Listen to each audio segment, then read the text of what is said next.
The Everything Sequel podcast is brought to you by The Last of the Giant Fire Lizards and the Vegas Beer Guys. Everything Sequel contains explicit language. And why the fudge not, you melon farmer?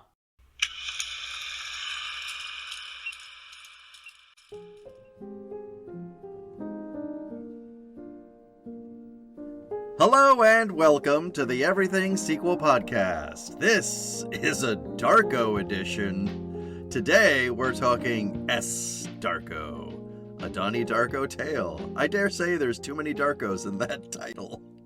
My name is Michael Schatz of the How Dare You Awards.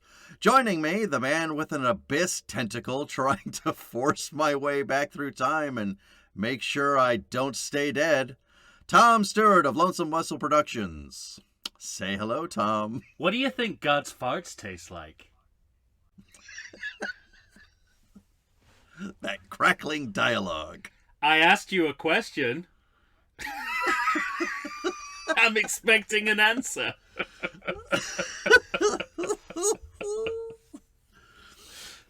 What I described as best friend chit-chat of this movie, second to none.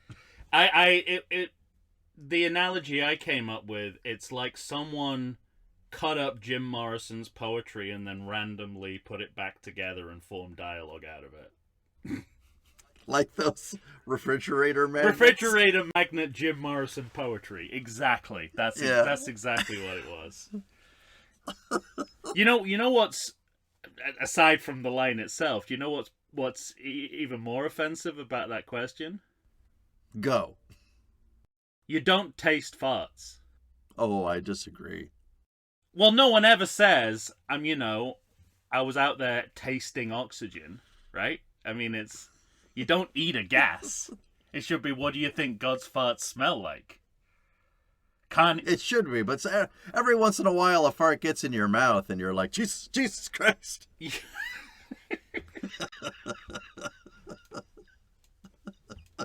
What I'm saying is this movie's claim to being science fiction is slight. If it can't even distinguish the fact between that you smell a gas, you don't odors taste and it. Taste. Odor and if you can't distinguish between odor and taste, you have no right making a movie in which time travel is a part of the story. Okay? Fucking hate it. There was a point. Fucking hate this movie. There was a point. There was a point very early on where I thought to myself, so this might be the worst movie I've ever seen. Yeah. I mean, it's up there. You know what? I mean, every kind of every piece of information I learn about this movie makes me dislike it more. Like, I didn't even notice that there's Double Darko in the title until you pointed it out. So I'm terrible. like, oh my god, you can't even get that right. Well, I feel like I should save it, but I don't want to because I hate this movie so much. Yeah. At a certain point, it's fairly early on in this movie where I said to myself, wait, what? Isn't the movie called S. Darko? They killed her? Well, yeah, This but movie, if you this movie's about the other person? if you can randomly kill and resurrect any character, Yeah, exactly. then, storytelling means nothing. At all. Yeah. Whatsoever. I mean, if you compare it to how this resurrection device is used in the original Donnie Darko, they use it once at the end of the movie. And there's kind of an overall sense that it's kind of, what you're actually doing is restoring history the way it was supposed to be. Not this kind of random etch-a-sketch idea of timelines where it's like, well, you die in this one, and then you die in this one, and you survive in that one, and you live in this one, and nothing means anything. It's like, yeah, exactly. Well, then why am I watching this movie if nothing matters? If you could literally do at any point just reverse the film back 20 minutes. And also, I mean, I don't know about you, but you probably had the same feeling as me? Me, it's like they didn't want to, when they did, I don't know, one of their 3 time reversals in this movie. That's a conservative estimate. I don't know about you, but I think that's them not willing to admit that the movie should be over. Oh, yeah, right. I think that's them. That's them sort of not letting go of the idea that your movie ended. Come on, guys, we got to get at least past 80 minutes. Because I think part of their thinking is like, oh, we didn't do any of the Donnie Darko sequel we were gonna do yet. So we gotta reverse time and go back and talk about Donnie Darko. And like, oh my god, no, you don't. It's like, I thought you were a spin-off. You told me you were a spin-off. It doesn't matter. It's like, no, we're like a legit sequel. We're continuing the story. It's like, you weren't, and now you're telling me you are. Well, we've talked about the peculiarities of my memory. Yes. And you mentioned that you watched the first Donnie Darko recently. Yes, the first. And I don't think I've seen the first in the Darko franchise. Yes. Yeah. As it's always known. I think there's like more movies than just this one, though. I don't know if that's fan fiction or something. Like, are you thinking of Southland Tales? No, because there's a bunch of those that are because I ended up semi-official. When I was looking at shit on the internet for this movie, all of a sudden I started seeing a lot of posters for other Darko movies, and I was like, well, I don't want to even look at that. I don't want to entertain the possibility that we didn't need to do this as a single sequel. But I'm with you. My instinct would have been the same.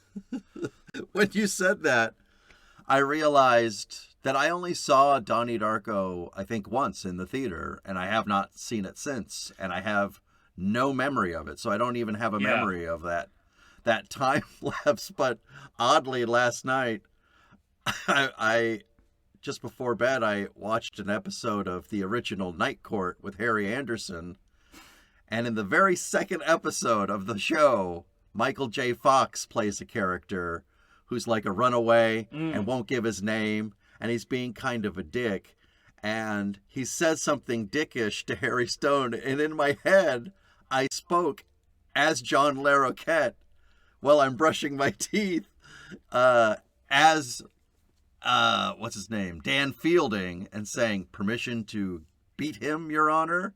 And then that's exactly what he said. And I was like, man, why does the memory work so well for that? And I can't remember a single thing about Donnie Darko.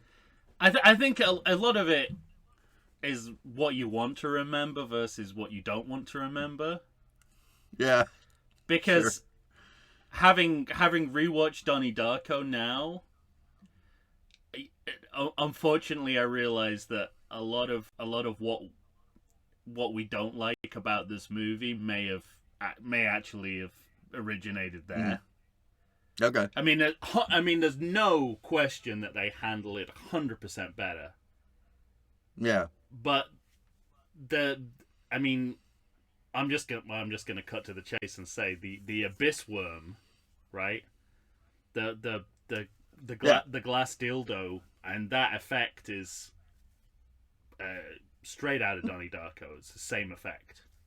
Oh, I don't remember that. I know. I didn't either. I assumed that this shitty movie came up with this aesthetic concept, but no, it comes from the original Donnie Darko.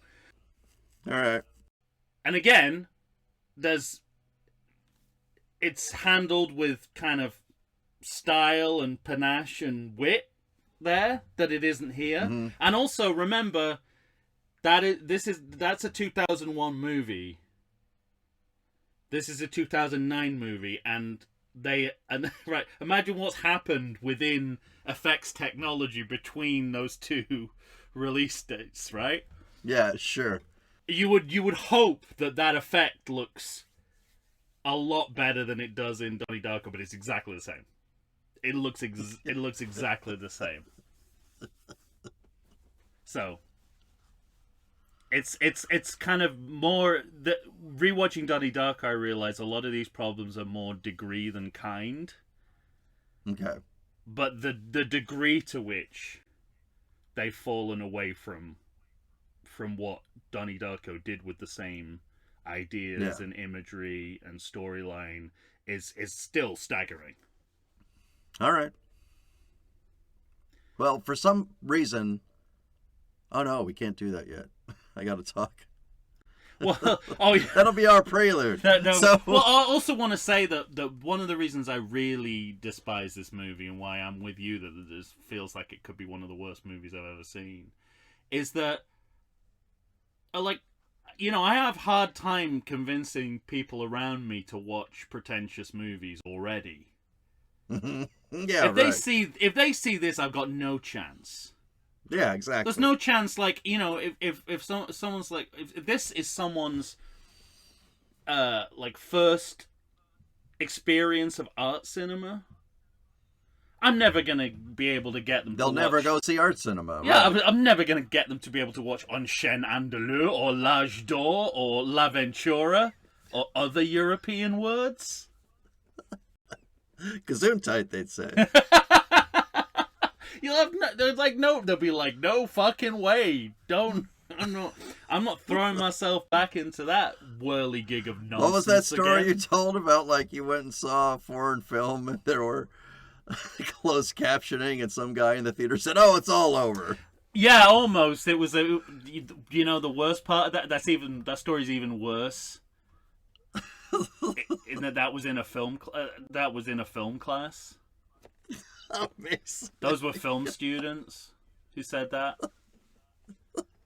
Not my film students. Not that they'd be any better, but someone else's. It was all Pedro Almodovar's All About My Mother, which is not. It's not an art film by any stretch of the imagination. Oh, okay. It's total. You know, it's just well-made melodrama. That happens to have subtitles, and she just threw up her arms and went, "Oh, it's all over." I gotta say though, I would have preferred this movie to have had subtitles. Yeah, it was terrible. It was this horrible collision of culture where I was watching this movie, and then that teen ice skater won in the Olympics, and I was like, I can't have annoying teen, like, hipster women in my life anymore. Like, that's too many coming at me at once. I can take one of those, I can take another at in separate boxes, but at the same time, done for. Well, here we are. It's S. Darko, a Donnie Darko Tale, a 2009 film, of course, with 13% on Rotten Tomatoes. Is that the Feels lowest? Generous to me. Yeah, it is generous. No, what's lower? Oh, can we not reveal that yet? I think we already talked about it. It was The Cell 2, I think, was at 7%. Okay. I can't really disagree with that. Come on! I can't... Failing up! I definitely enjoyed it more than this, but I couldn't say it's a better standard of filmmaking. That's true. Even I would agree with that. I'm just more charmed by it. Totally. Yeah, exactly. Yeah. There's occasional competence in that movie. Well,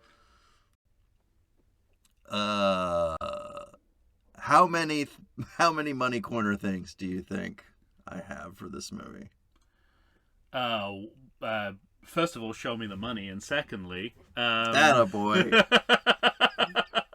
Secondly, I mean, one. I got two. I got a budget of $4 million, and in the world gathered $1 million. This wasn't released into theaters, though, right? No, I think that's just video sales or whatever. Yeah, that's the other mystery around this movie is you can't imagine yourself in 2009 purchasing this movie. Yeah, right. So the idea that anyone did, I guess, I don't know, maybe it's I suppose the shadow of the specter of Donnie Darko is. Yeah, I think so. Yeah. It was such a big movie. Yeah. And left such a imprint on pop culture for a while. There's $1 million worth of dummies that would say, "Oh yeah, that'll be great." Was this? I was this. Oh, you'll tell me in a minute about. Oh no, this is not a Richard Kelly movie, so you can't. But I'm trying to think. Did this come out before or after Southland Tales? Like, oh, I don't know. Because Richard Kelly's career never took off after Donnie Darko in the way that some anticipated it might. Yeah, with right. a debut like that.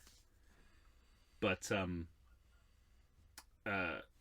yeah, no, I mean, people kind of still talk about Donnie Darko a little bit. Yeah. So probably in 2009, you're still well within the eye of the cultural storm that is Donnie Darko. I did read a blurb that said that director of Donnie Darko just totally divorced himself from this movie, so this movie doesn't get anything about Donnie Darko. Yeah, except, quite a lot of its aesthetic characteristics, unfortunately. It's the worst possible situation if you don't want to be associated with the sequel, because it takes way more of the original recipe. Emulated you some. Yeah, it takes way more much, of the yeah. original recipe than you would like if you don't want anything to do with it. Well, it's directed by Chris Fisher. This is the guy. It's not his main photo. I thought it was his main photo. But remember in some other episode I said, one of these directors is like holding a cat or a dog, and he's holding a dog in one of his photos. Just holding like a wiener dog. He just sent IMDb, one of the photos in his camera roll. It didn't really matter which one it was. It could have been like he seemed to be. Could have been his. It could have been like his. When he had to take a photo of his ID or something. It could have been that. He's filled with movies I don't know.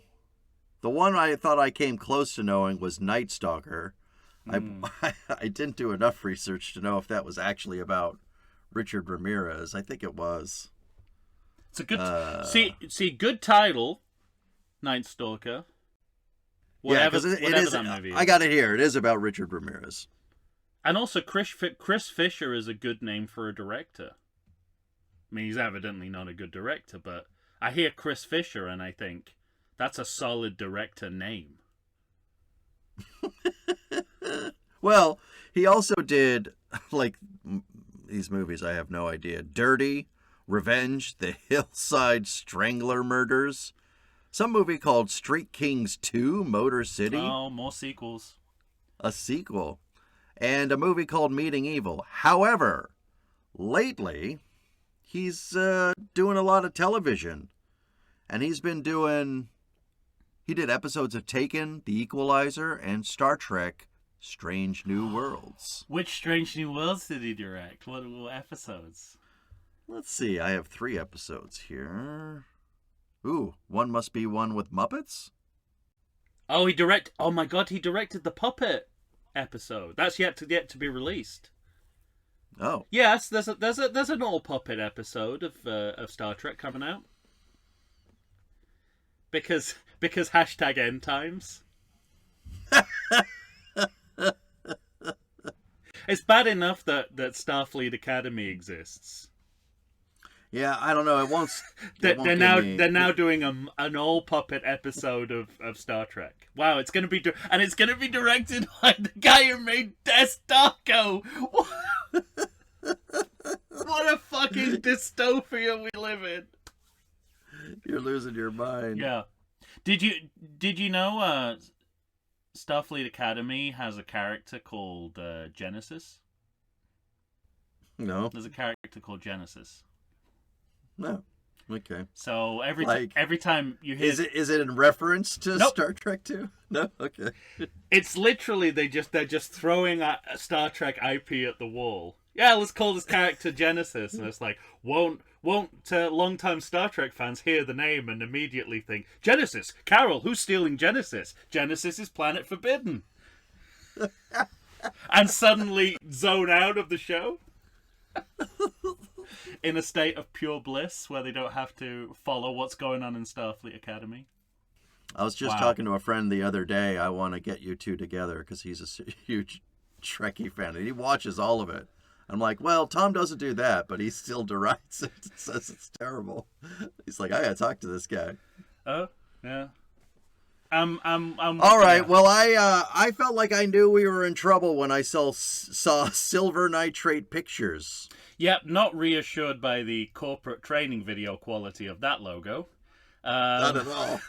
And also, it's ironic since clearly no nitrate is involved in the process of making this movie, being as it is digitally shot and straight to video. Nitrate doesn't even enter into the equation. Doesn't enter into the picture, I'll say. Although, it's I wish nitrate were involved because then the movie would combust and be gone forever. Then I wrote down we have some calligraphy catch-up. Did you say calligraphy catch-up or ketchup? Both work. Yeah. Yeah. So and again, to put this in context, this ornate neo-Gothic script that we have here, it's almost unreadable. I'm looking at my notes, and this movie just seems like a fever dream. Yeah. I mean, it's a very distracting typeface to read so much information in. Yeah. And I go back to the old adage, if you need quite so much text to open your movie, you have already failed before the movie's begun. You're fucking your movie up, yeah. Superman 2025, I'm looking in your direction. Possibly when heist. That's far less text than this, though. Isn't it? No, I think they just put it on separate. They just kind of break it up over separate cards. They have 3 separate cards, yeah. All right. And then we get a lot of pretty shots of desert rocks and mountains at sunrise with an underlit... Yeah, I put Darko in the desert. Underlit protagonist. So, it's kind of setting the stage for a good 10 minutes of scenery before we get anything in the way of plot. No, yeah, I have notes that say things like unicorn clouds and on drugs and poltergeist feathers. What they have kept consistent, given that they've not kept the quality consistent between this and Donnie Darko, they've kept the time gap consistent. So we've moved 7 years into the future, so we're parallel to, because Donnie Darko is what, 88? No, sorry. Donnie Darko's released in 2001. Yeah. It's set in 88.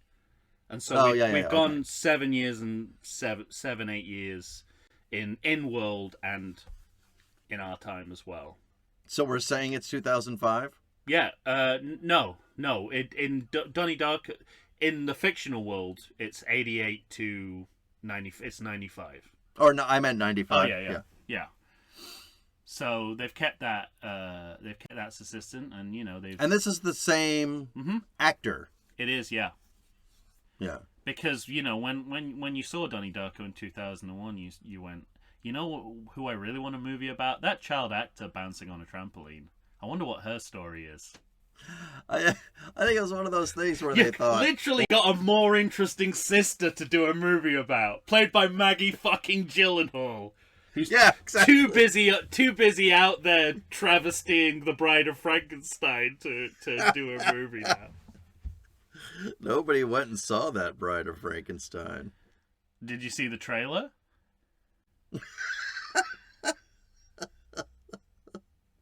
They literally have a discussion in that trailer about the title of the movie.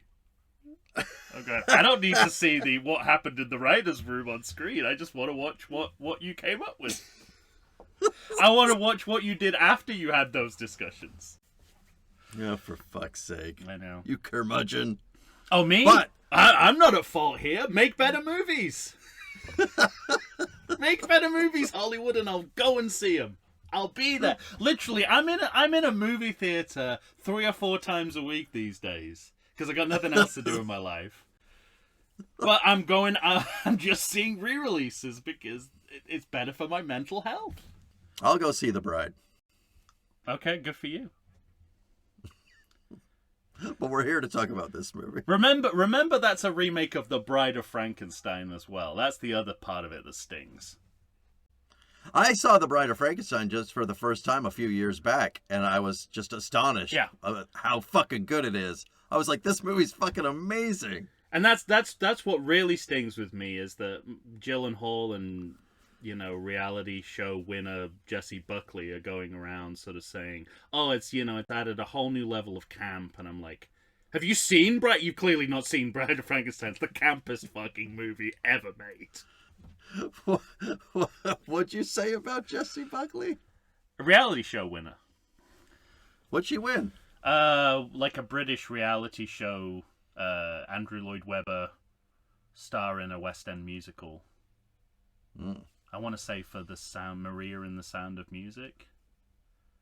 Well, for a while, Andrew Lloyd Webber did his casting through, like British TV reality shows. Amazing. Yeah. Are you going to be upset if she wins? She's going to win. I couldn't care less who wins what in the Oscars. It's all meaningless to me. What a surprise! Sorry. No, I mean it is. It's all. I mean it's all me. It's just a corporate junket anyway. But it's especially meaningless when the standard we're working at now. I mean, the difference between winning and losing is nothing.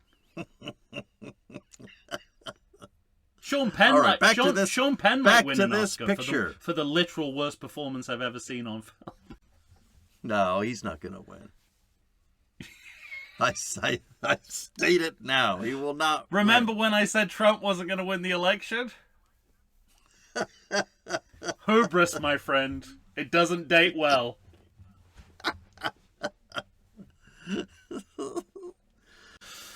I'm still emphatic. He's not going to win. Okay. I really hope he doesn't. I really like the vest. Yeah, I understood that, sir. All right. Well, their car breaks down. This is a road movie, by the way. If you're only familiar with Donnie Darko, you might not. Yeah. You might not know that the sequel to the movie is a road movie because Donnie Darko is not a road movie. Oh, I know what I was going to say before we got waylaid with all this other fucking nonsense. I was going to say. Well, surely this was nominated for a few Oscars. You said they had a far more interesting sister to talk about a sequel with Maggie Gyllenhaal, and it made me think, like, this performance, what's her name? Davy Chase, playing Samantha. She's not related to David Chase. That was the first bit of research that I did, just to double check. You got that far and quit. But David Chase's daughter is in The Sopranos anyway. She plays Hunter, Meadows' best friend. Anyway. All right. Well, I remember thinking, like, I couldn't really remember Donnie Darko, but you're saying kid bouncing on a trampoline, and let's make a movie about that. That's literally. And I remember thinking, like, they probably thought it was such a great thing that they got an original person from the original film. At all, yeah. At all. And then in the first few scenes, they kind of probably were looking at each other behind the camera going, oh, well, fuck, we could have recast. They literally found one of the few actors in Donnie Darko that didn't go on to be successful. Yeah, because like Seth Rogen's in that movie, and Maggie Gyllenhaal, Jake Gyllenhaal. You know, they weren't getting Swayze back. That's for sure. No.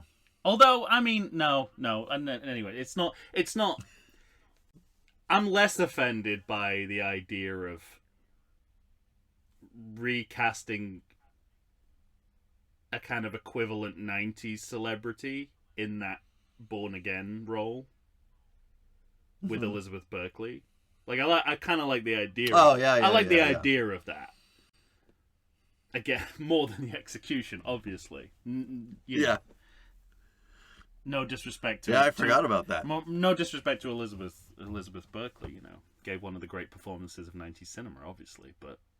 Yeah. In Showgirls. You don't have to even say it, I know. Well, it couldn't really be any other movie. Yeah, that's true. That's right. Yeah. That's a Google whack right there.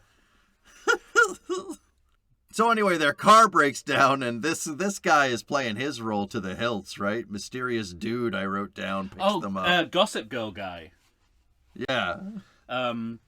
It's playing with all the imagery of outlaw road movies, and I remember this specifically because we did like a whole unit in film school about road movies, and that they all looked like this.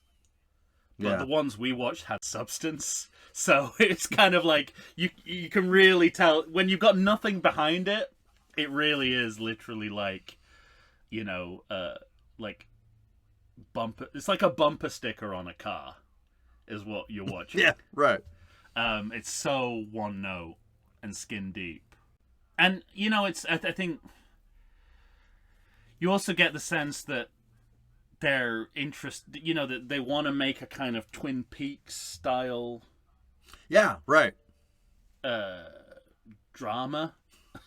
question mark. I don't know. The tone of this movie doesn't necessarily suggest drama. No. But so they're kind of locked into that 90s revival of 1950s iconography that really only a handful of people can do, one of them being David Lynch. And David Lynch, right, he's not on board for this. But interestingly, like, you know, I think Richard Kelly was really influenced by Lynch as well, but he created something that approximated Lynch rather than just using the you know, the sort of this. Right. He was doing his own version of a kind of Lynchian aesthetic, whereas this is just the Lynchian aesthetic done badly. Yeah, and that's the key difference here. There's some dead giveaways in these sequences. The fact that she's wearing the glasses from Lolita, reminding you that you're watching a child. The last time you saw this character was a child, and now we're going to sexualize her throughout the entire movie.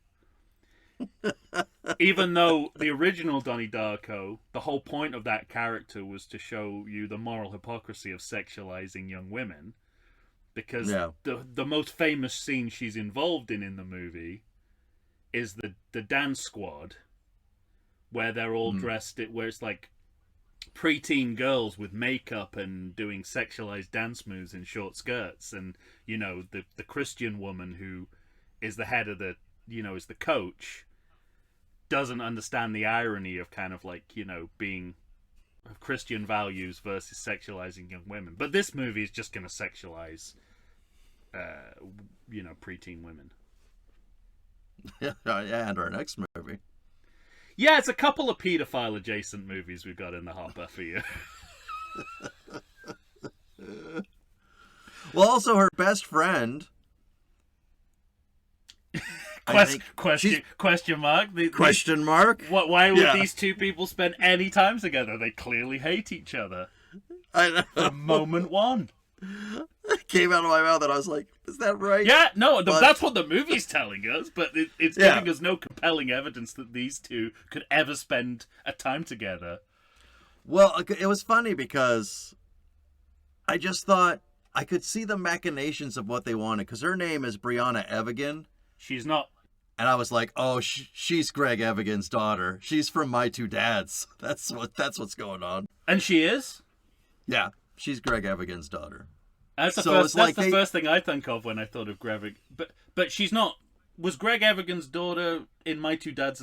Was she the? No, I don't mean on the show. Yeah, okay, phew. Okay, because that was just that part of it blew my mind. You don't hear a name like Evigan in the in entertainment Yeah, that often. often. Yeah, so I assume that they're related, but She also looked like a little familiar to me, and she's done stuff like movies I haven't seen, like Step Up 2, The Streets, that kind of thing. That's fairly well known. Sorority Row. Anyway, I just remember thinking, like, I could see the machinations of this movie of like, well, we have an original cast member and we have an Evigan. Like, let's go. We have, like, that's enough to get the money. You know what I mean? Like, the bank will give me money. If they wanted people to know she was an Evigan, they should have given her a mullet. He's like my go-to mullet. When I think of that haircut, I think of Greg Evigan. Yeah. And I imagine the Flowbee that created it.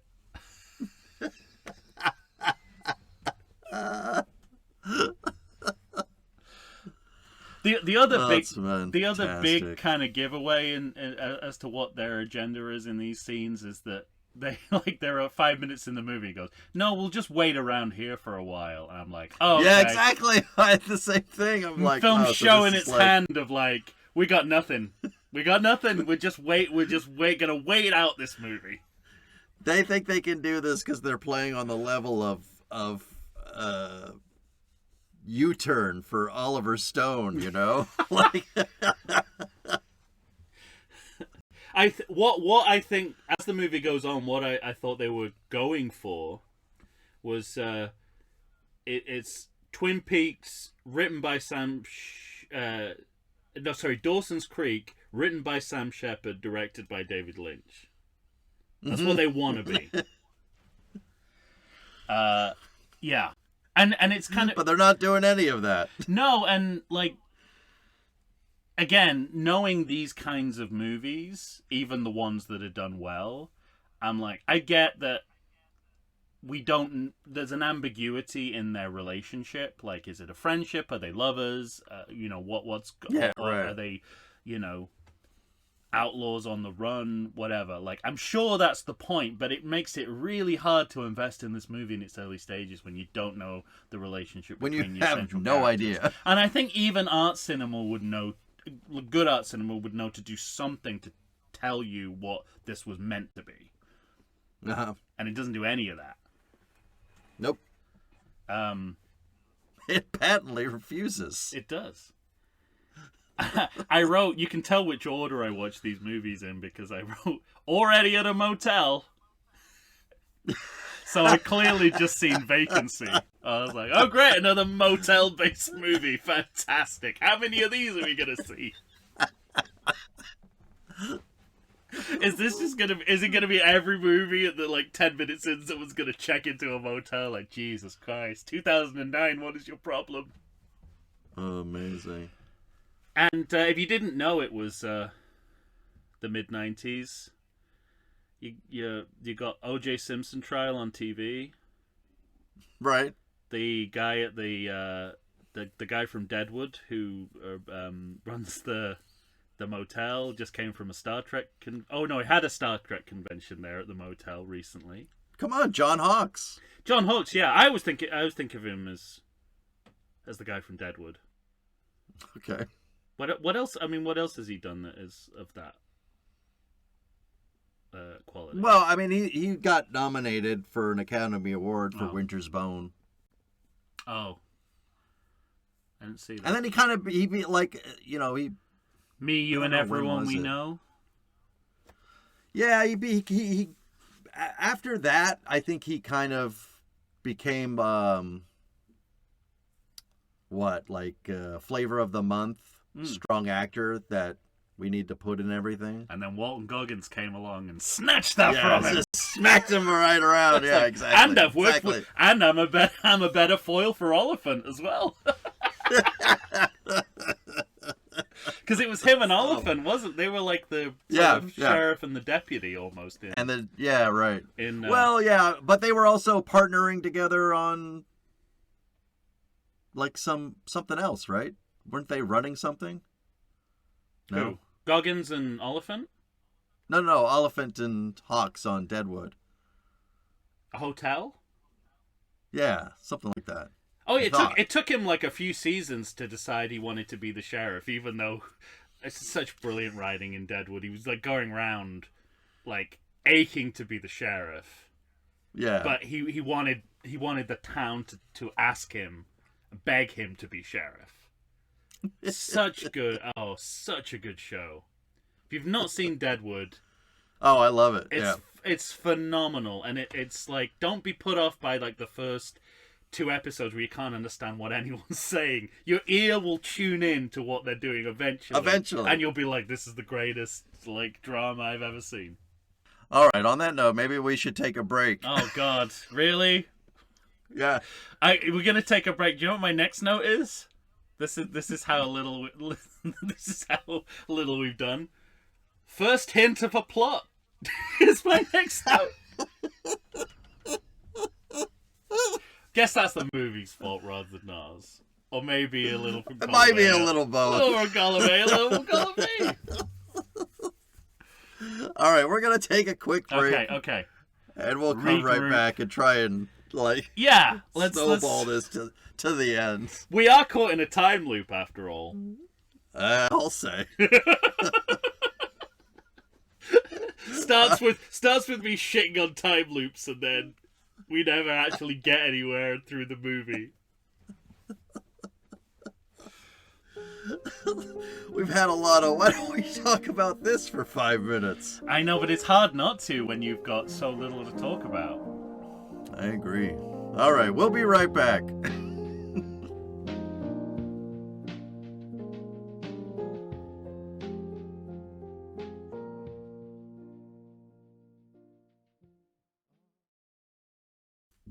It's time for Lizard vs. Wizard, in a brand new action-packed comedy fantasy adventure book written and performed by Christopher John Featheroff. It's called The Last of the Giant Fire Lizards. When her nest is destroyed and her forever mate slaughtered, Zephyr Ignitus, the last of an ancient breed of fire-breathing dragons, gathers together a team of saber-toothed panthers, woolly mammoths, and a crew of howler monkeys, brandishing swords and weapons stolen from the ships of men, all to hunt down and scorch the evil beast-killing wizard that did her wrong. The Last of the Giant Fire Lizards is a fast-paced, R-rated comedy under the cloak of an epic, rip-roaring fantasy adventure. Set in a land of fire and magic, it follows the dragon on her quest for vengeance, as she visits strange new cities and mystical places, all to hunt down and slaughter a demented sorcerer that slayed her mate and blew up her mountain. The Last of the Giant Fire Lizards can be found in ebook, paperback, and audiobook. Try and find it on Amazon or on Kindle. That's The Last of the Giant Fire Lizards. Find it wherever you get the good books just as soon as you can.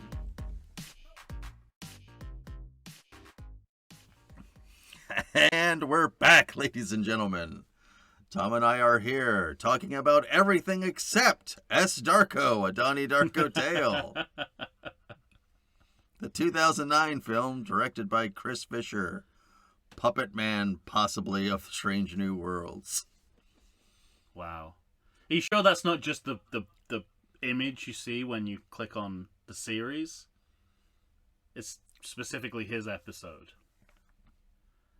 No, you're right, because I clicked on his name and puppets came up. Yeah, because that's next season. Oh. I thought surely they're showing me puppets because he was involved with the puppets. Maybe. I mean, you know, it's on brand, isn't he? He's gonna destroy another franchise. He's gonna destroy the integrity of another well-known and loved series of media. Oops. All right. You have, what'd you say? First hint of a plot. The missing children. Oh, yeah. So, I mean, that's what I thought it was missing child. Is it just one? I thought there was a few. I thought it was just the one. Well, it was all I could latch onto in the name of plot. But yeah, I'll say. I got, again, I've already used my adage of on-screen text, and now time-lapse clouds 10 minutes into the movie. Not good. Yeah. And you, off mic, you were railing against These fucking the title title cards. cards. But I got to tell you, that is pretty much taken in exactly from Donnie Darko. So I don't know if we can hold that against this movie. But I want to. It's for time travel purposes. Oh, I see. But it'd be interesting when we do Donnie Darko. It'll be interesting to see if you still find it as egregious and gratuitous as it is in this movie. Because I suspect it's another degree kind. Yeah, situation. Here it feels like they start late. The movie's almost too disjointed for me to even put it to time travel. This is just IP, I think. This is just like, remember this. Remember this. Remember this? I don't. It's the worst possible movie for you. Not only do you dislike everything about it, even the What I remember is Dan Fielding saying permission to beat him, Your Honor. The parts of this that are supposed to generate nostalgia for you also do nothing. I think it says permission to slap him around. Okay. Still, I mean, it's pretty amazing. When was that episode? When would you have seen that episode? 1983, oh my maybe. God, yeah. I feel like it's because I always had 1992 pegged as the peak of Mike's memories. Yeah, right. But is it going further back in time as you get older? The two are kind of going in different directions. Your age and memory are kind of sort of, what's the word? Not converged, diverged. Diverged, yes. Yeah. Meanwhile, I'm like, what did I do yesterday? I mean, it's kind of it's all. I mean, it's clearly supposed to be a very arty movie, so you shouldn't mind it lunging into fantasy as it does. But I really mind it lunging into fantasy as quickly as it does. With the poltergeist feather? Yeah. And it's part. I mean, and again, maybe it's a matter of degree, not kind. But these fantasy graphics are the cheapest looking I've ever seen. Mm-hmm. I mean, although they also look too expensive for this movie. Oh, interesting. The other precedent I had in my mind was the mid-90s Doctor Who TV movie with Paul McGann and Eric. You lost me. Well, I'll bring you back because the Master is played by Eric Roberts. It was their attempt to bring Doctor Who to America, and it failed spectacularly. It took another 10 years before we did any more Doctor Who. But I mean, it's funny because I can't believe morphing is still something that impresses people. If you think about it, it's like The Abyss, Terminator. Those are the movies I think of where you see more, people saw like morphing effects and were like, oh, fuck, that was great. Or DS9, right? DS9's another one with Odo and his shape-shifting. But these are all like early 90s properties. Yeah. So, I mean, in 2001, it's pushing it that anyone would be impressed by seeing like, liquid water, like water tube. I was gonna say liquid water. That's another night vampire situation. Oh no, that's my Christmas present this year. Liquid water. Liquid Fuck. water. I'm gonna have to wear a t-shirt that says liquid water. But anyway, that look. So it's like by 2009, you think anyone wants to see that in a movie anymore? Yeah. And it just like this is where the movie, to me, with the poltergeist feather and the water tentacle and this portal opening up, and then it turns out she slept walk during this whole thing. Sounds like a Japanese fable. I know. The poltergeist feather and the water tentacle. I was like, this movie just wants to be Donnie Darko weird, but it's laboring towards that in a way that it's so unpleasant to watch. It goes from 0 to 60 in just... Yeah, right. and doesn't carry the audience along in the way that the original does. And I would argue, like, any one trying to do this kind of tone in a movie, like Mulholland Drive's another good example. It's like, right. There has to be a way in for your audience. That's one of my next notes, because like that windmill's destroyed when this portal opens up. In that fucking slow motion windmill shot earlier on. Unbelievable. I was like, what is this movie gonna be if this is what their front line? Yeah.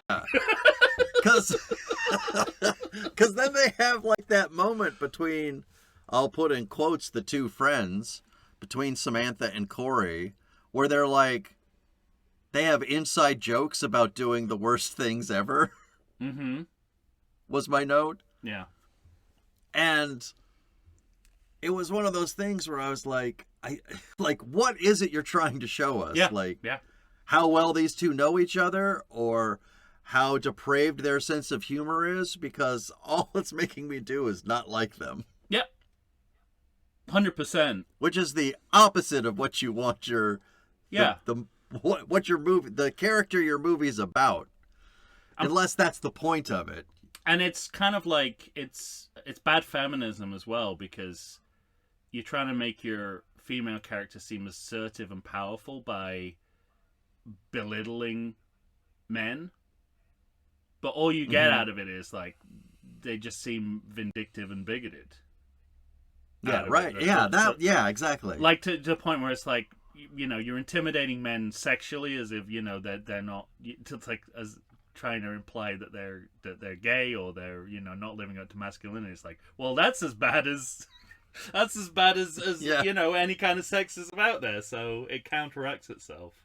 Yeah, and it's really... This movie counteracts itself a lot, because they have that scene in the diner where one wants to dine and dash, and then the other, Samantha, doesn't like that. She feels bad, so she puts her last $20 down. Mm-hmm. And that's after they were making fun of the nerd guy. But we're supposed to be...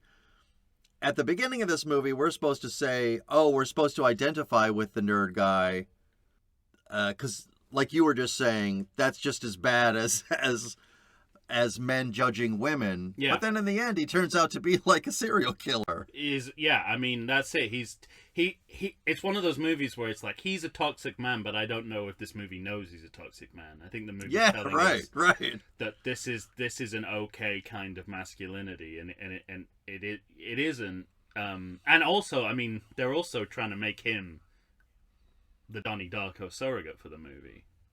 Yeah, right. Which is kind of like, this movie, they need nerd credibility. And also, this is kind of breaking up into like a... when you get into the diner, I'm thinking Saved by the Bell.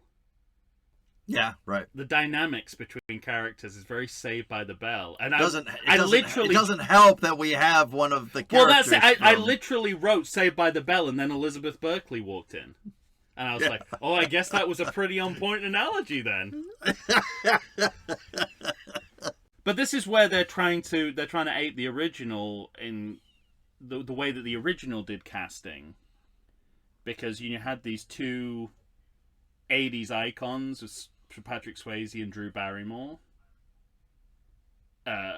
Sort of like... I remember Swayze. Don't remember Drew Barrymore. Don't remember Drew Barrymore. Peak hotness Drew Barrymore. We'll get there. She's so beautiful in that film. She's never been more beautiful before or since. Anyway, but that the logic of that was, the movie's set in the 80s, so we'll get these 80s stars, but they'll be playing against type. Mm-hmm. Brilliantly playing against type. So I think that now that the movie's set in the 90s, they're doing that with a famous face from the 90s too, like through Showgirls and Saved by the Bell.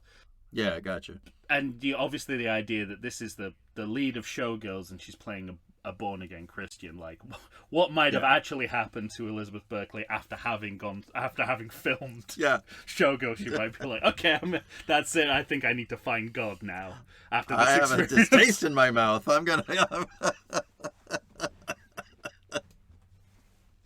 like everyone who works with Paul Verhoeven goes through a born-again Christian period. Yeah, right.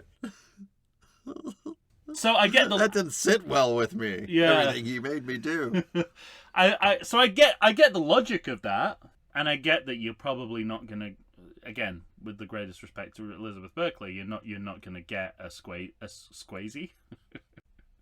Swayze performance. A Swayze level star. Yeah. Or a Barrymore level star, for that matter. Yeah, sure. I mean, she's a Barrymore. That's Hollywood legacy. Royalty. Yeah, I don't know why I'm doing. It's up there with Tony Goldwyn. I don't know why I'm doing the money. I'm doing the money thing with my fingers. Oh, come on, he's doing the money thing. I think in my head I was thinking old money, and that's why I did the money. It's like Krabappel. That's such a great deep cut from that episode, The PTA Disbands. Oh, the money thing. She's doing the thing with her fingers. It means money. Taxes. The funny thing, the finger thing means taxes. That's what he says. So yeah. Anyway, that's the feeling I'm getting from this scene, and obviously the movie agrees with me because Elizabeth Berkley walks through the door. Yeah. But yeah, I mean, the whole idea of this guy, this nerd at the bar, just like watching them and then going up to them saying, you know, I wanted to buy your lunch. Like, I think the movie thinks it's endearing, but yeah, right. It looks creepy in retrospect. It's a creepy thing. Like it's not creepy for you to have sympathy for the plight of another human being in passing, but to then go up to that person just to tell them that you had that thought but didn't act on it. Yeah. I mean, that's no, he does. He gives her the $20 back. He paid for the lunch. Oh, that's right. Yeah. Okay. Yeah. What it's like, but then again, you know, if I was a woman, I'd be like, what does he expect in return for that $20? Exactly. Yeah. And you know, we straight after this we have a couple of scenes that I just find so. There's not a lot I find distasteful, but clearly romanticizing. Except bad filmmaking. Romanticizing teen death and teen suicide. Yeah. That's kind of where I draw the line. Like the shot of her is it Evigan, who like sort of semi commits suicide by like goes underwater and she stays under and you think she's gonna die and it's all beautiful. I thought that was Samantha. Maybe that was Samantha, and it's like, oh, it's it's like made to look so beautiful. Yeah, right. And it's peaceful. And it's the kind of thing that these anti-teen suicide charities at the party, like. right? Yeah. She's at that party. Yeah. It's the kind of thing that these teen suicide charities are like. Tell people who make movies and TV, it's like, don't put this kind of imagery in because it glorifies. Yeah, right. Suicide, and you know, it's a really dangerous thing to do. And then the next scene, the same scene, I think, because it's the same house. Gossip Girl guy takes her to his room. Takes her to his missing brother's bedroom. That's what it is.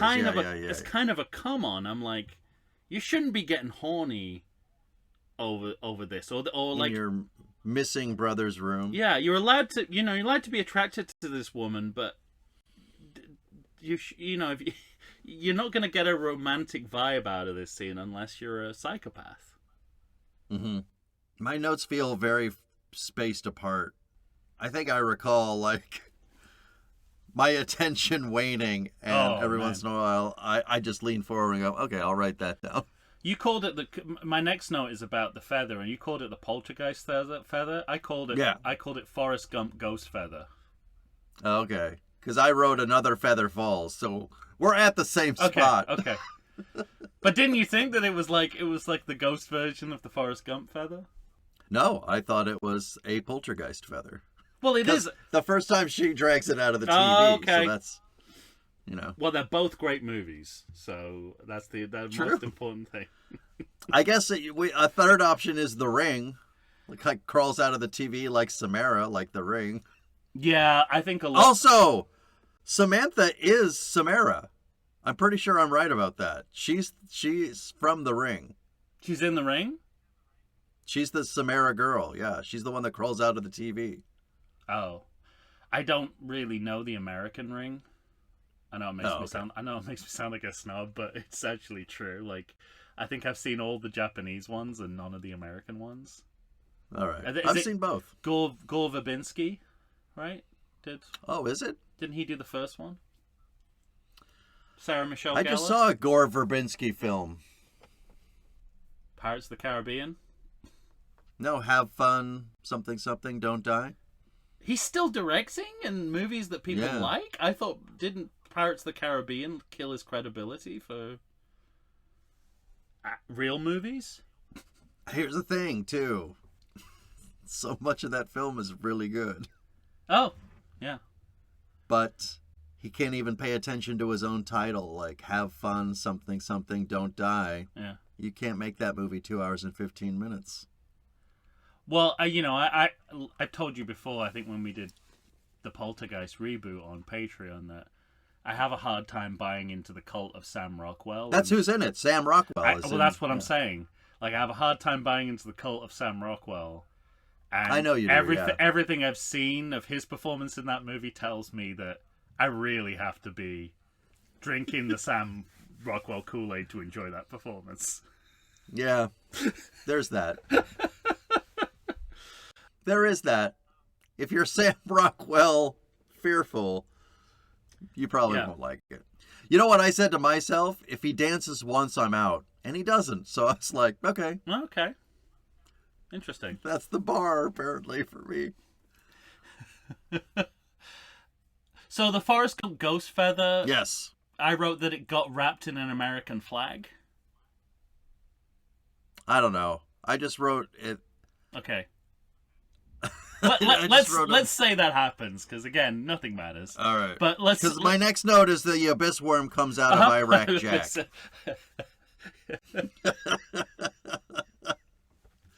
Again, I can't. I wish I could hold it against this movie, but I can't. It's a Donnie Darko fault. That should have been the subtitle of the movie. S. Darko, a Donnie Darko fault. Yeah, and the Abyss. I mean, that's 1989. Yeah. Well, that was like. That's 20 years before this. I mean, Cutting Edge doesn't even cover it. That was experimental filmmaking, so much so that they put it in a scene. So that he could make Terminator 2. Right, and put it in a scene in the movie that you didn't need for narrative purposes. Mm-hmm. Because that scene doesn't move the narrative along at all. Where the worm comes out. No, but it... Well, he specifically said that. He was like, let's put this in a scene that means nothing. It does character stuff. It convinces them that Mariel is... It's not totally useless, but... No, but it won't. Like, you could not have it. Same with Jurassic Park. All those... The dinosaur... Dino explanation? Well, the dino wow moments. The Brontosaurus climbing, eating a tree. They were like, these have to be scenes that we can do without. We could literally go from before to after, and the audience wouldn't think they were missing anything. Yeah, right. Crazy to think that, given that those are the only things that people remember from those two movies. I know, right? Oh, and again, 3 days remain in parentheses is like, that's all Donnie Darko. So, if you got a problem, take it to Richard Kelly.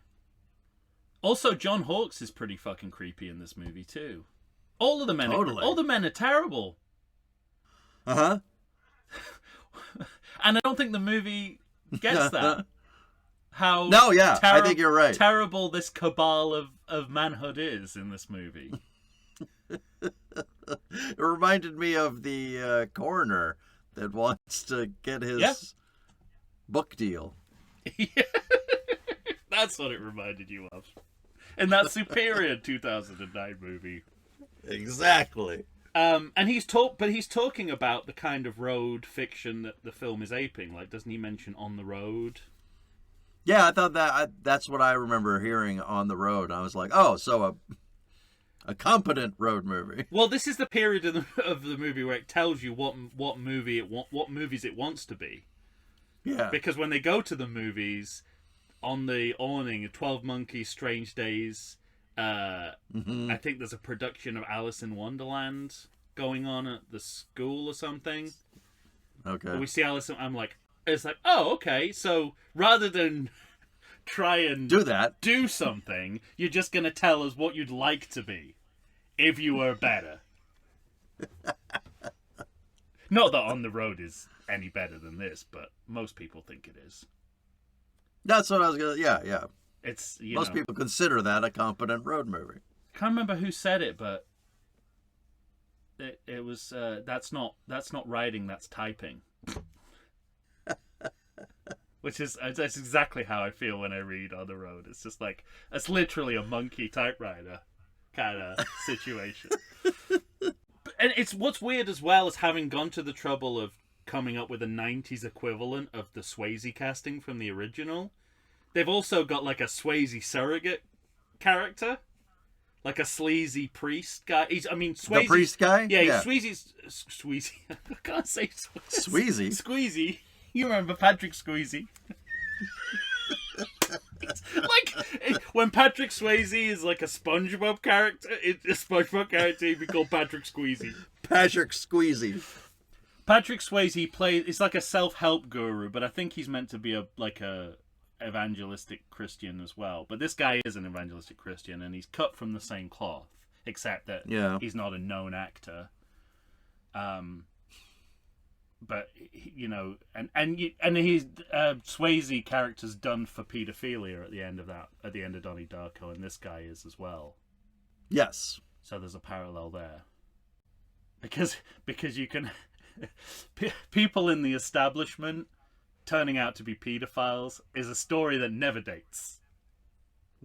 Right. If anything, it gets more and more relevant as time goes on. Yeah. At one point, I thought her dreams were coming true. Like with the fire and stuff. Yeah. Well, that is... But I wasn't sure if I was reading the movie right. I think... And I don't think that was my fault. No, I don't think that was your fault at all. There's also in making this nerd character like your Donnie Darko surrogate, doesn't that also mean that she wants to fuck her brother? Which... yeah. There's many... Seems on par for this movie, though. Many perversions in Donnie Darko, but that is not one of them. Yeah. The part of the movie, the shot of the movie that I thought they're desperate to be Twin Peaks, is there was a slow motion diner coffee refill intercut with slow motion industrial blade sparks, and I'm like, guys, just give it up. Oh, and Iraq Jack is making the Donnie Darko mask? Yes. Yeah. Well, this is this is actually the hardest part of the movie because this movie, the first half of this movie, hopefully we're halfway through. Yeah, I am. I'm not confident that's the case, but hopefully we're halfway through. About halfway through this movie, it decides it's not a spin-off, it decides it's a sequel.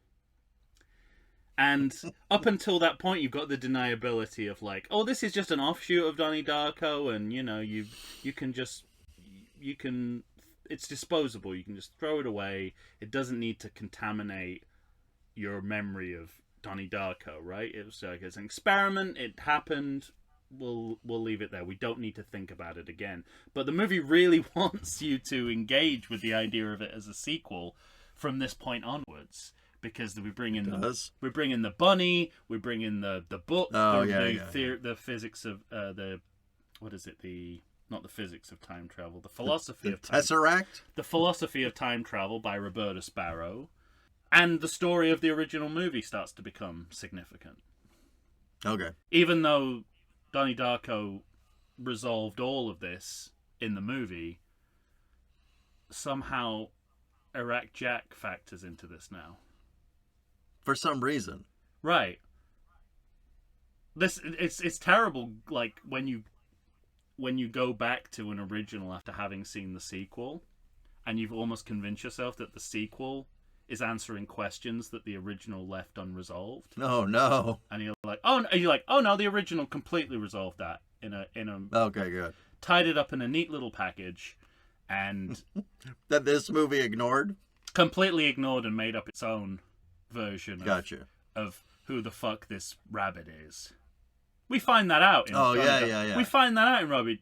Like, definitively find that out in Donnie Darko. I don't remember. Well, we'll get there. I'll find out soon. It ain't Iraq Jack. Yeah, I'll tell you that much. And Roberta Sparrow never had a grandson, as in that we knew about before. Okay. Roberta Sparrow is in the original Donnie Darko, but you know. Yeah, because now we're like, it's like a detective. It becomes a detective story trying to solve Donnie and Samantha's death as part of a mystery with Corey microfish. Kicks her out of the car. Corey kicks her out of the car, and she gets hit by another car. Yep.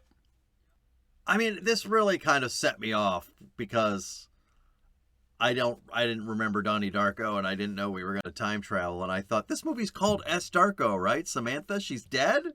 Mm-hmm. So you killed off your main character halfway through your movie? And we're just with Corey for too long before we reverse this out of this nonsense. That's true as well. Also, like if they were good, like they shouldn't reverse time after every death of a key character. But if you're going to, do it right away. Yeah, right. Don't give me this and I've never objected. I've never objected to microfish scene in a movie ever. This is the very first time. I love it. The very first time I've said you can do without the microfish scene. And we go into familiar sequel territory of newspaper clippings of events that happen in the first film. Can I? Yeah. Can I ask a question? I'm like, pick a lane. Are you a spin-off or are you a sequel? I have a note here that makes me uncomfortable because I don't know why I wrote it down. I wrote down, how do you explain midgets or sock monkeys? That's a line of dialogue.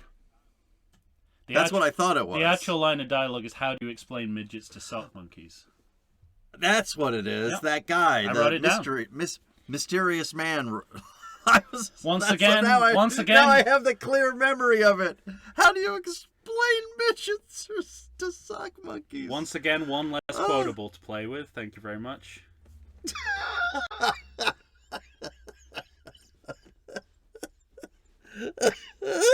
Sorry. I'm so sorry. For this particular movie, I got a few. Okay. I'm not going to run out. Oh, now I'm laughing because I'm remembering how much I laughed out loud when he said it. Yeah, because it was so nonsensical. Right. What?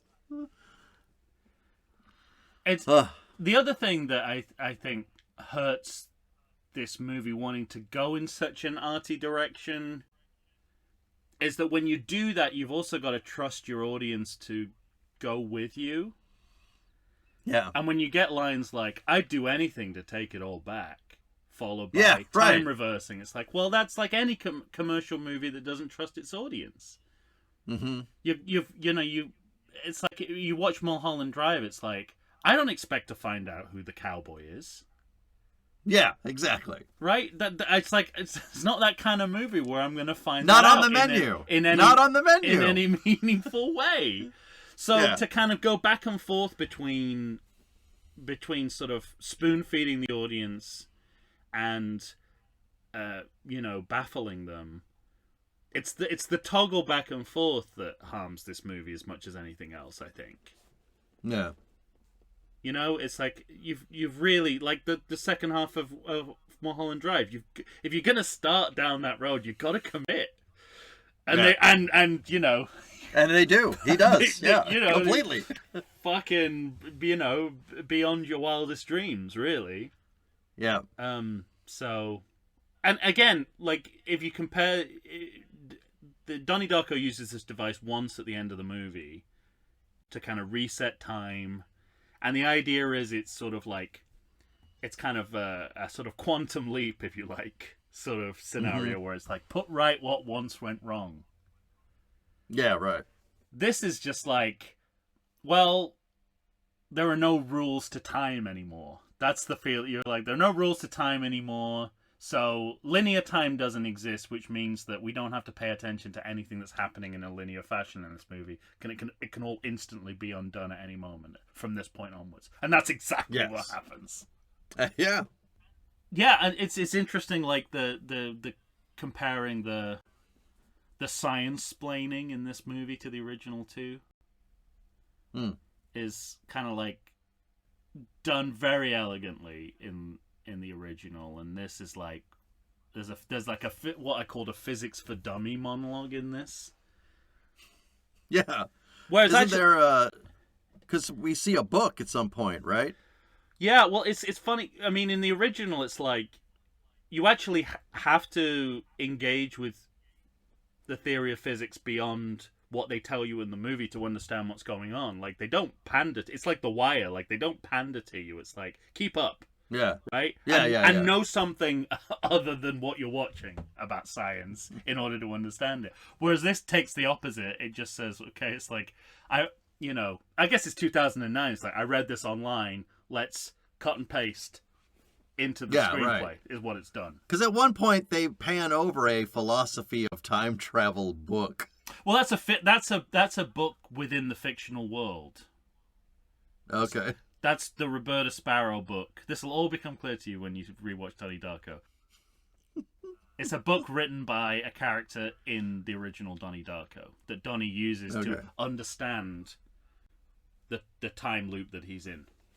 All right. And why glass dildos keep coming out of people's belly buttons. There's nothing. I don't think there's ever been a more sequely scene than reenacting a scene from Donnie Darko. The one in the movie theater that's like on all the posters and stolen from American Werewolf in London, but on all the posters. Except they're watching clips from Donnie Darko on the screen, on the movie screen. No. Yeah. It stops being whatever film they're watching, and it turns into I don't remember that. They start to see clips from the original movie. Oh fuck! Like Trail of the Pink Panther kind of level. Yeah. I mean, it's not. It's only like a few seconds of clips, but they appear. Maybe I started doing a Wordle. You weren't interested in my attention in watching characters watch a movie screen where another movie is playing. What could possibly have alienated you from that viewing experience? It is. It's like that for a second. You're like, I'm like one of those people who watches like sport events from a nearby hill. Like you can see into the stadium. Yeah, right. But it was like I felt so disjointed from this movie that I have notes that were like, who the fuck is Red Pajama Boy? Oh, and then my very next note is, oh, probably that guy's brother who's been missing. Yeah.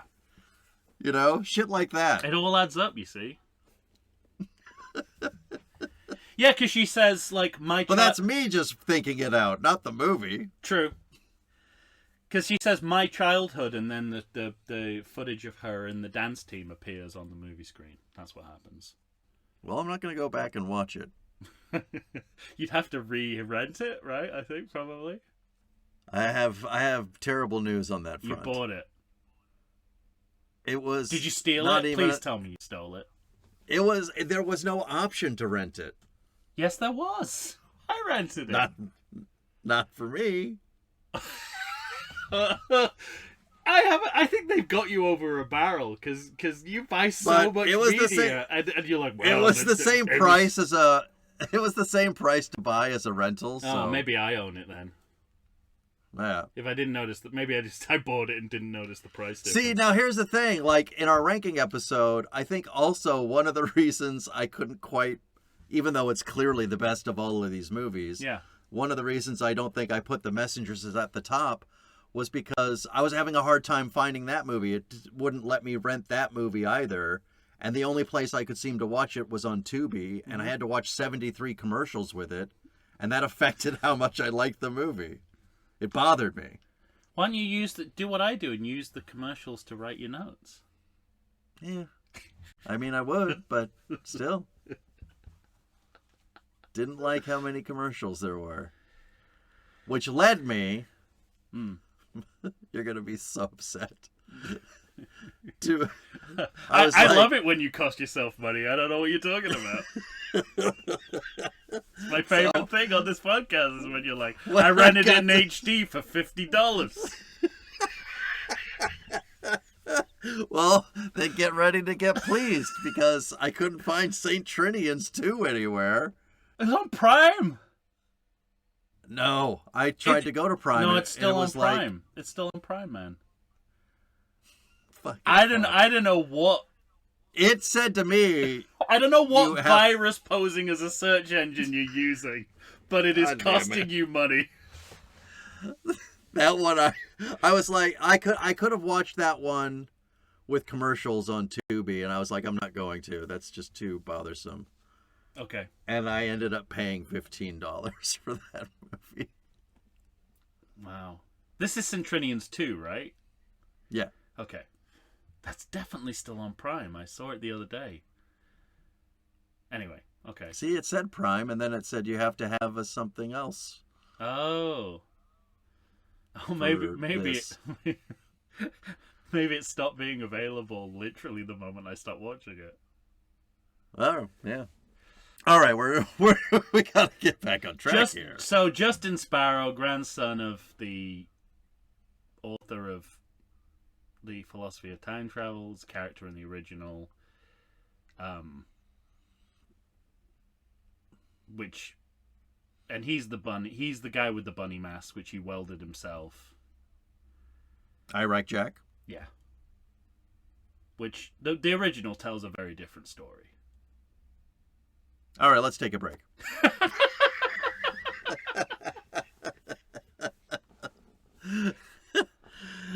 I'm about 2/3 through my notes. Okay, perfect. We'll take a break and we'll come right back. Somehow I am too. All right, good. Somehow I got back on track. See if we can stay on track till the end. Right after this. Palpatine returned.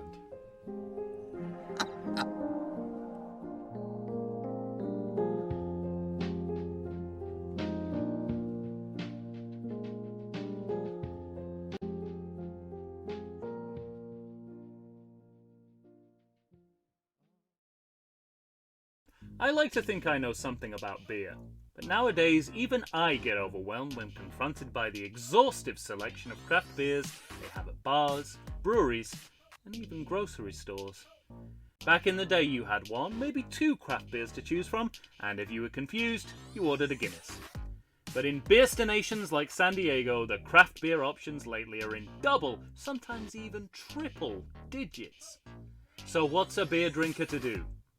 You need what I need, the Vegas Beer Guys. Your beer of choice should be a perfect blend of malt and hops. And so a live show about beer needs that same balance.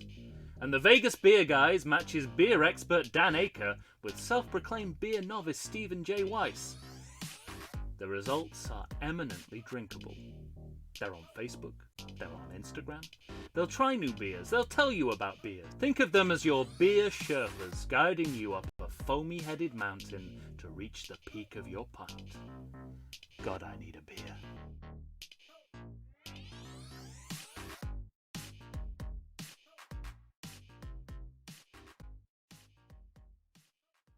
And we're back, ladies and gentlemen, clearly struggling to get to the end of this 2009 film, Darko, a Donnie Darko Tale. Struggling to make sense of it, but on the other hand, I think we got this film's number. Yeah. I think we got it pegged for exactly what it is. More than any other film. See, I remember when we did Graffiti Bridge, I was like, I don't understand this movie, but that's a mark of respect for this movie. that I don't understand. Yeah, right. This is the opposite of that. I don't understand this movie, and I know they're bullshitting. Right. They have a low hand, and they're bluffing their way through the game. I don't even have a pair of twos. I don't even have any cards in my hand. I'm just looking at my hand. I didn't even draw any cards in that last one. Somebody that just goes like this, fans open their fingers, no cards. That would be the best bluff ever in poker. All in. That would be the best bluff ever in poker. Let's see your cards. Ha! I don't have any cards. It's just my hand. My hand is just a hand. Oh, fuck. Uh, Well, the red pajama boy I have says you can get Sam back. And this is much too late for us to, like... Yeah. We were already talking about it. But Also, how does he know? But there's another question that will never be answered. Yeah. But I can't remember if he's talking to... I think Corey's still talking to... What's that guy's name anyway? Randy? I think it's Randy. You mean Gossip Girl guy? Gossip Girl guy, yeah. An easiest way to refer to him. All right. Well, she at one point says, "Are we bad people?" Uh-huh. And I thought to myself, yes. Yes. But his response is, "We're not bad. I'd say medium." Wow. Meat compared to what? I want to see your scale. I want to see your scale of good to bad if you're medium. Fucking hell, hope you don't cook steaks. Jesus. Fuck. That thing would be burnt to a crisp. Fucking great. I wrote down, Sam's dead. Her brother was Donnie. Who's this movie about? Because she wasn't brought back alive yet? Yeah. Yeah. My next note is impossible cubes going into vortexes. Yeah. So I guess this is like a kind of MC Escher style CGI cube that couldn't exist in the real world because it has too many sides or something. And there's like a vortex which that isn't in. There's no vortex in Donnie Darko. You'll be happy to learn. That's an visual invention of this movie. And that's where it gets very Doctor Who, like, or, you know, hyperspace in Star Wars, kind of, which is just, they stole it from Doctor Who, but the idea of, like, you know, time and space turns into a vortex if you go fast enough. Fast enough? Yeah. Yeah, so, you brought it up. Second death, like we have, so she dies in this version, right? Is that what happens? You mean Corey? Is it Corey who died? They replay the scene, and Corey seems to sacrifice herself. But if you're going to go ahead and reverse time, why not both of you just get out of the car? Does she have to... Like, the movie didn't explain to me that she had to sacrifice herself to save her quote-unquote friend.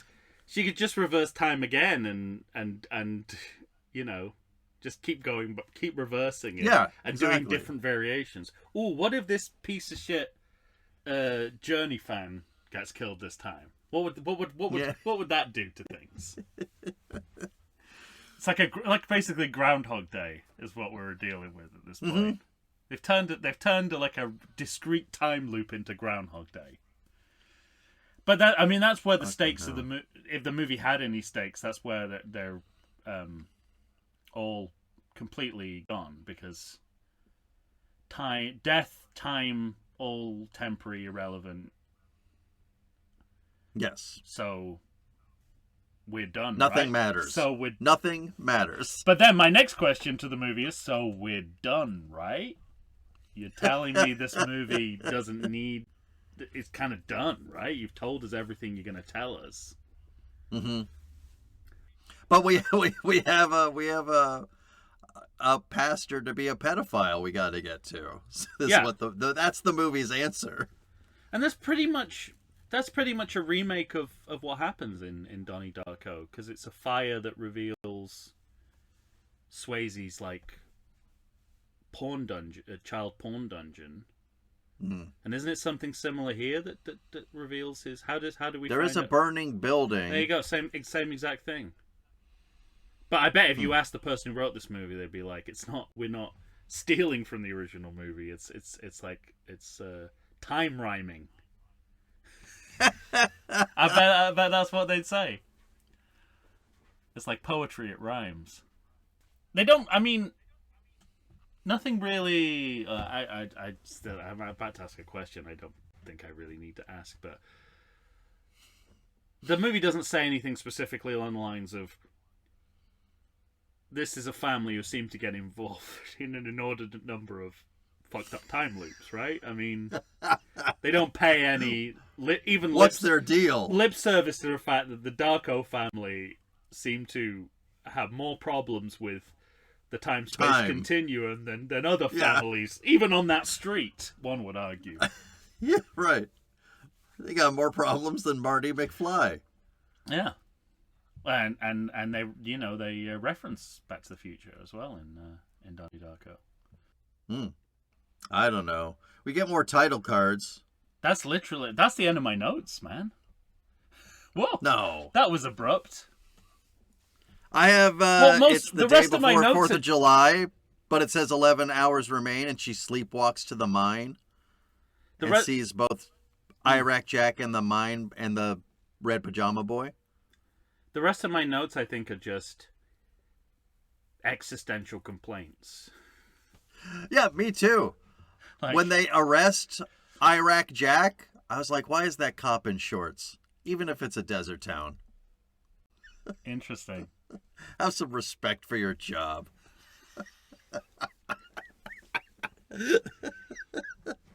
Well, yeah. So, at what temperature would you permit public officials to wear shorts? Because it's got to be up there. I mean, the desert's pretty fucking hot to be wearing long pants in day out, when your job is to kind of be constantly outside and moving around. Nah, you're just gonna have to take off your sweaty pants at the end of the day. Sorry. Just like, you just peel them off. I think what it is because he's not rolling around on a bicycle. If you're a cop and you're riding in a bicycle, you can have the shorts. If you're in a car, no. All right. Yeah, just interesting to know where you. Those are the rules. Where you draw the line. I mean, like, I'm pretty sure in Dr. No, the chief of police is in shorts in Jamaica, which to me doesn't seem too informal. No, I'm okay with that. So what's the difference? Humidity? Does the moisture in the air make a difference? Yeah. Okay. Exactly. Yeah. So it's a dry heat. That's it. It's a dry heat. Get over yourself. Is what you're saying. Okay. Yeah. I'm kind of actually sympathetic with that. I think wet heats are when heat gets intolerable. Dry heats, just suck it up and make sure you have plenty of water.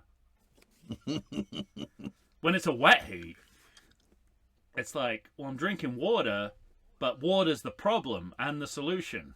Something's wrong. Yes. Something terrible has happened. Florida is that's happened. I'll give a shout out to friend of the show, Andrew Pangle, for being the fucking glorious weirdo that he is, because he's a Florida man. Is he the Florida man that we keep hearing about? He's not the Florida man, but he not that that's the same man, although it would be amazing if it was.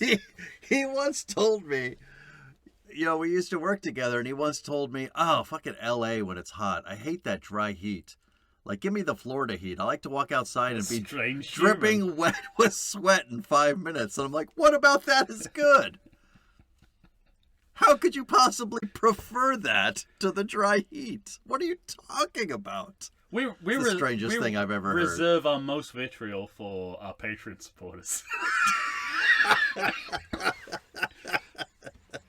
We really should be aiming this level of vitriol at people who aren't paying us money on a monthly basis to keep this podcast going.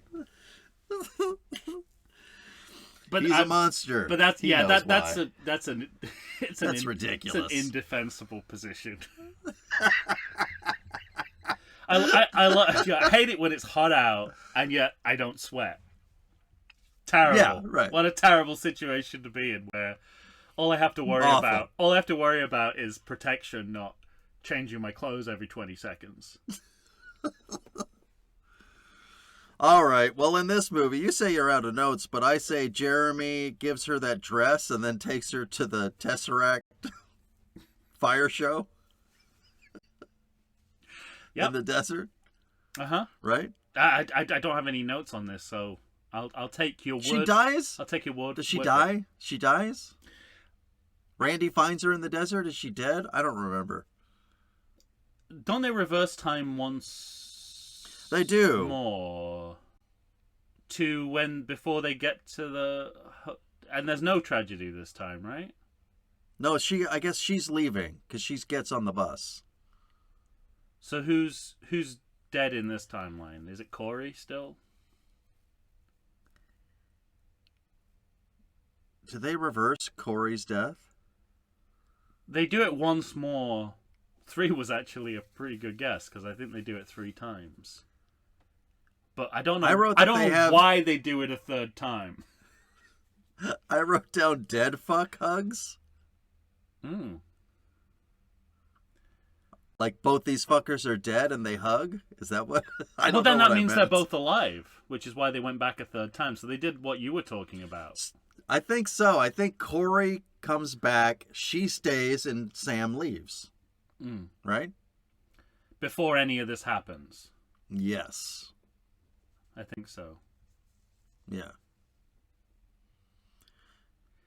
Well, yeah. Having watched Donnie Darko literally yesterday, the difference between what you're describing and how they do it in that movie is pretty much insurmountable. But we'll talk more about it. Absolutely beautiful moment between 2 actors, and then there's this.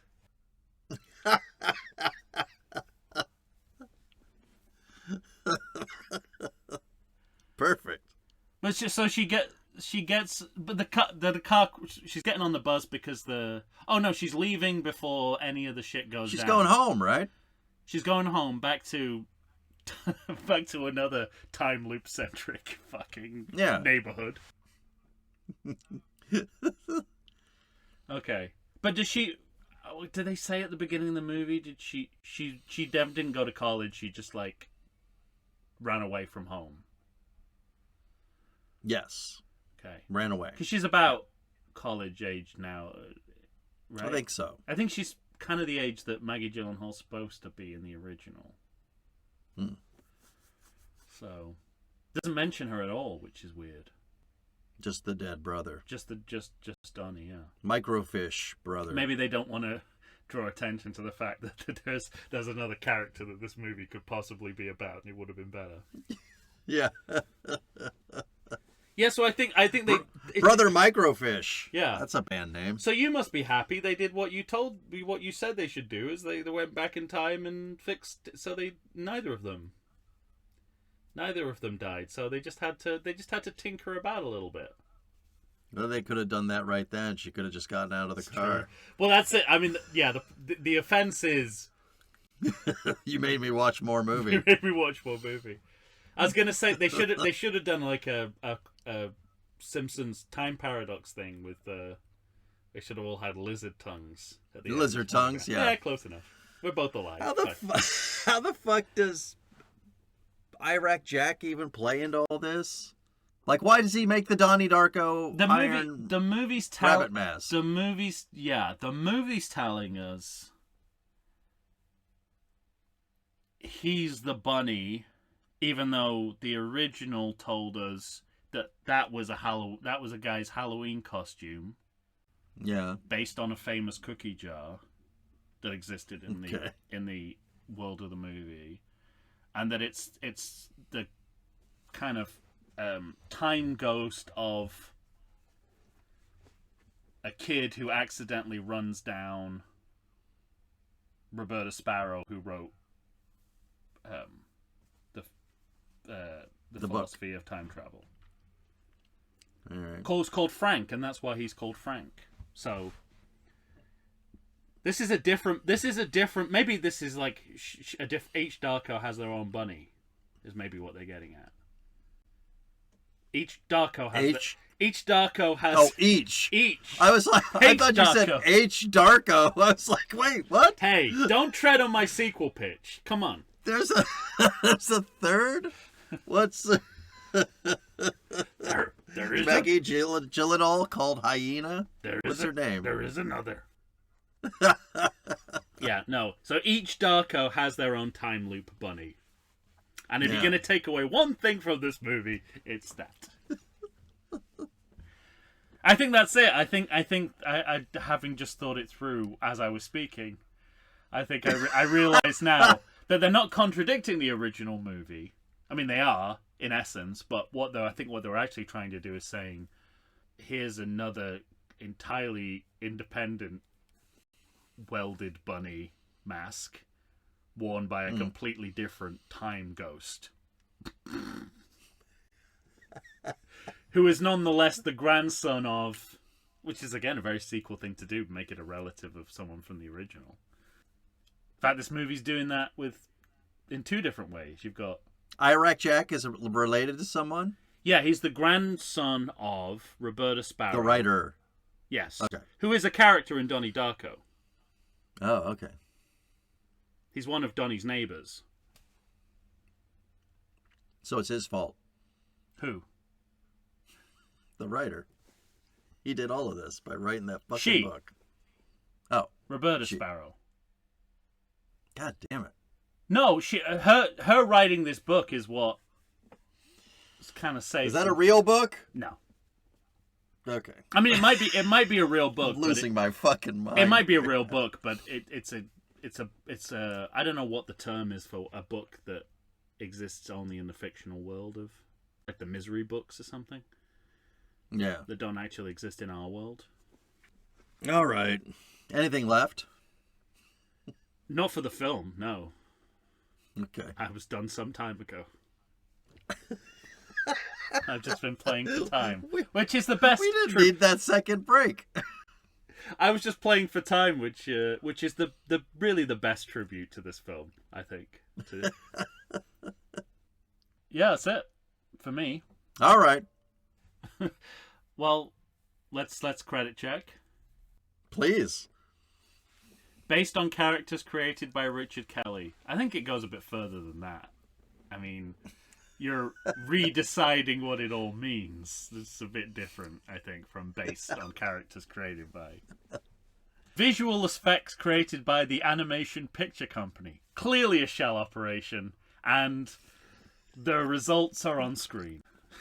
They're in Jamaica on vacation with the money. Complaining about all the policemen in shorts. Yeah. Where's the monies? Grip truck driver Donald L. Draper. Cool. And when I saw that name... Is he related to a fictional character? Well, I thought the only way this movie could be more pretentious is if it involved a Don Draper road trip cross country. God, those fucking Mad Men episodes, which are just when it was like Don in a t-shirt getting in a car on a road. I'm like, oh fuck, gonna have an hour of this. Please, I just want to see Roger in blackface, please. Now, I have some more Evergan trivia. There's a song in the movie called Night and Day, written by Brianna Evergan. Oh.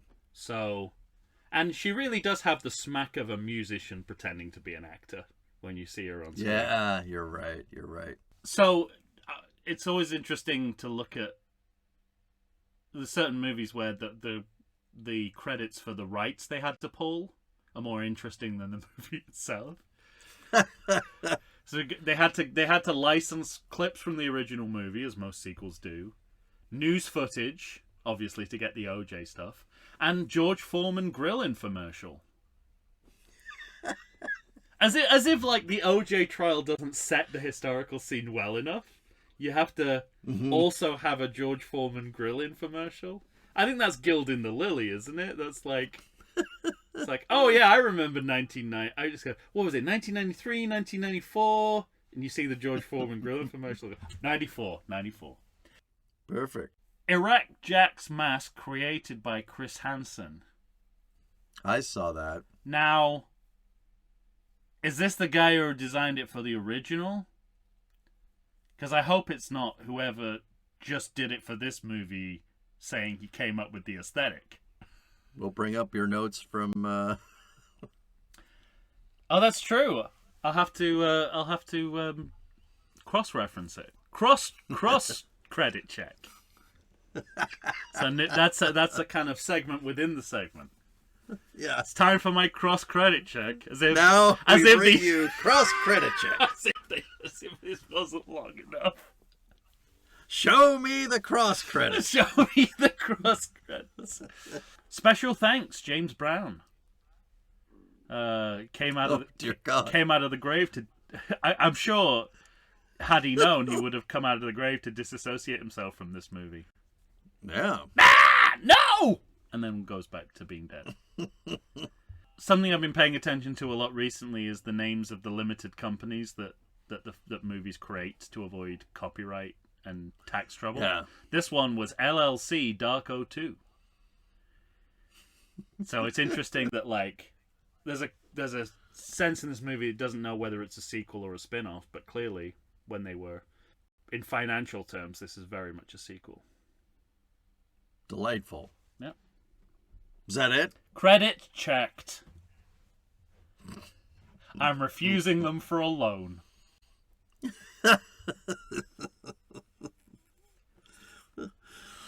All right. Well, ladies and gentlemen, all that's left is for you to tell us what you might have thought about S. Darko had you seen it.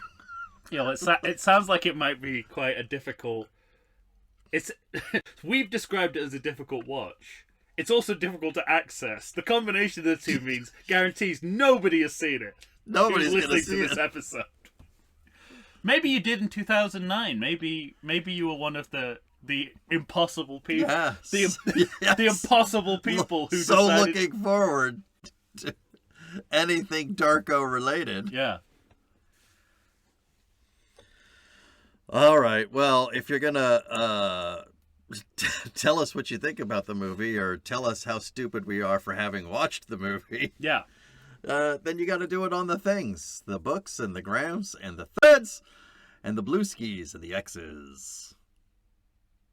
You can't say we're not committed to the idea of this podcast, having listened to this episode. I'll say. Right? I mean, there are sequel podcasts that probably don't get past The Empire Strikes Back in terms of, like, level of sequel that they do. Uh-huh.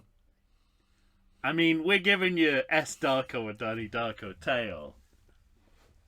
We're all in. We've put our fucking chips in the middle of the table. We've thrown our keys in there. Our fucking car keys, house keys. We're taking off our shirt. Our cufflinks are there too. There's nothing else we can put. Dom put his boy in the middle of the fucking table. Here, take I'm this. winning this hand. I'm taking my boy back. Take this boy. He complains about admin in Temple of Doom.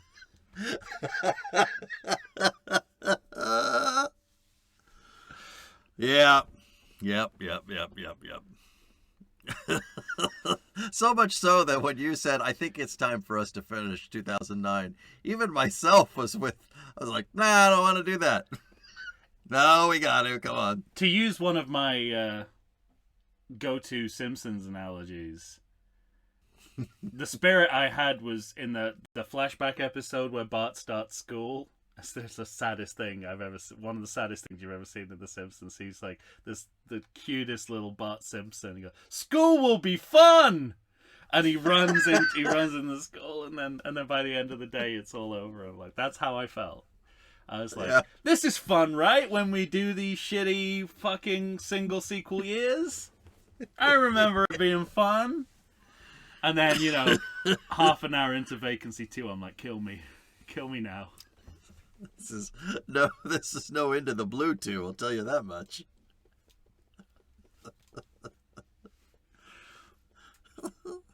Or send an email to everythingsequel@gmail.com. Filled that hole. All right.